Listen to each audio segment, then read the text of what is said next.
Hello friends, இந்த வீடியோவில் நம்ம பார்க்க போகிற ரெசிபி என்னென்னா, ஒரு சிம்பிளான டேஸ்டியான ஈஸியாக செய்கிற சொரக்காய் கூட்டு.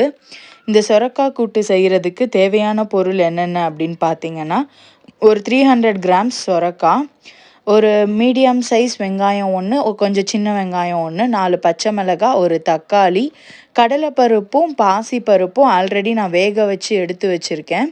சொரக்காயை வந்து இந்த சைஸில் கட் பண்ணிக்கோங்க. இதை விட சின்னதாகவும் கட் பண்ண வேணாம், இதை விட பெருசாகவும் கட் பண்ண வேணாம். அப்புறம் வெங்காயம், தக்காளி, பச்சை மிளகா, தாளிக்கிறதுக்கு கடுகு, உளுந்தம்பருப்பு. இந்த பருப்பு கடலைப்பருப்பும் பாசிப்பருப்பும் கால் கப் போட்டு ஒரு 3 விசில் ஹைலையும் 1 விசில் சிம்லேயும் வச்சு எடுத்துக்கணும். கொஞ்சம் நெத்தாக இருக்கணும் பருப்பு. இந்த மாதிரி ஒரு கடாய் வச்சுட்டு அதில் வந்து பருப்பை கொட்டிட்டு பருப்போட கொஞ்சம் தண்ணி கலந்துக்கணும். அதுக்கப்புறமா இந்த சொரக்காயை போடணும்.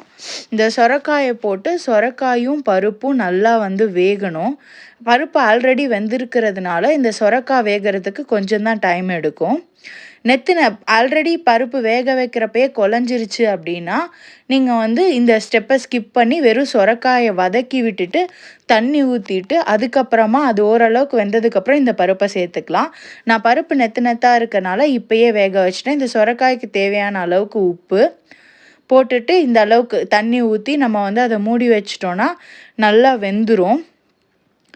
இந்த சொரக்காய் வந்து நல்லா வேகணும். வெந்தால் தான் வந்து இந்த கூட்டு ரொம்ப டேஸ்ட்டாக வரும். இதில் வந்து ஒரு பச்சை மிளகாயை நான் வேகிறப்ப ஆட் பண்ணியிருக்கேன்.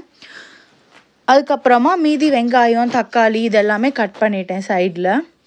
மெயினாக வந்து நம்மளுக்கு சமைக்கிறப்ப பாத்திரம் சேரக்கூடாது அப்படின்னா மேக்ஸிமம் நம்ம இப்போ இந்த கூட்டு கொதிக்கிற டைம் அந்த டைம்லலாம் சிங்கில் இருக்கிற பாத்திரத்தை விளக்கிட்டோன்னா நம்மளுக்கு ஜாஸ்தி பாத்திரம் சேராது.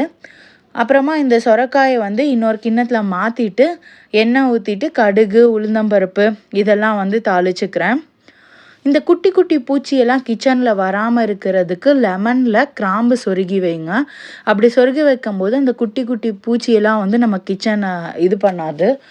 அப்போ வந்து உங்களுக்கு க்ளீன் பண்ணுற வேலை கம்மியாக இருக்கும். அதே மாதிரி இந்த வெங்காயம் உரிக்கிறப்போ, தக்காளி நறுக்கிறப்போ ஒரு சின்ன பவுல் வச்சுக்கிட்டு அதில் தோலை போட்டுட்டிங்கன்னா உங்களுக்கு க்ளீன் பண்ணுறது இன்னமுமே ஈஸி. இன்னும் வீட்டில் செடியெல்லாம் இருந்துச்சுன்னா அந்த செடிக்கு இந்த தோலெல்லாம் போடலாம்.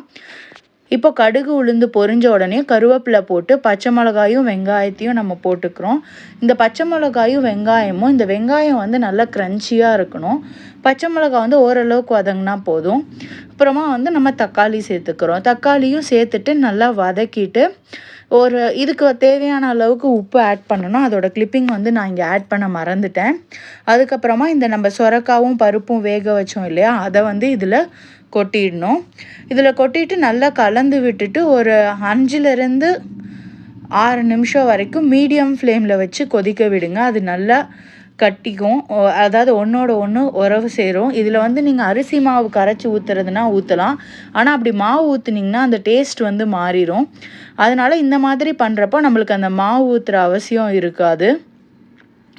இதுக்கப்புறம் வேணும்னாலும் நீங்கள் 1 ஸ்பூன் நெய் ஊற்றிக்கலாம். பட் ஆனால் எனக்கு காரம் இதெல்லாம் சரியாக இருந்ததுனால நான் நெய் ஊற்றலை. இது சாதத்தோடையும் சாப்பிட்லாம்.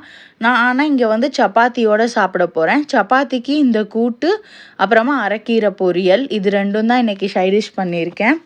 இது எப்படி இருக்குன்னு டேஸ்ட் செஞ்சு பார்த்துட்டு எனக்கு கமெண்ட்டில் சொல்லுங்கள்.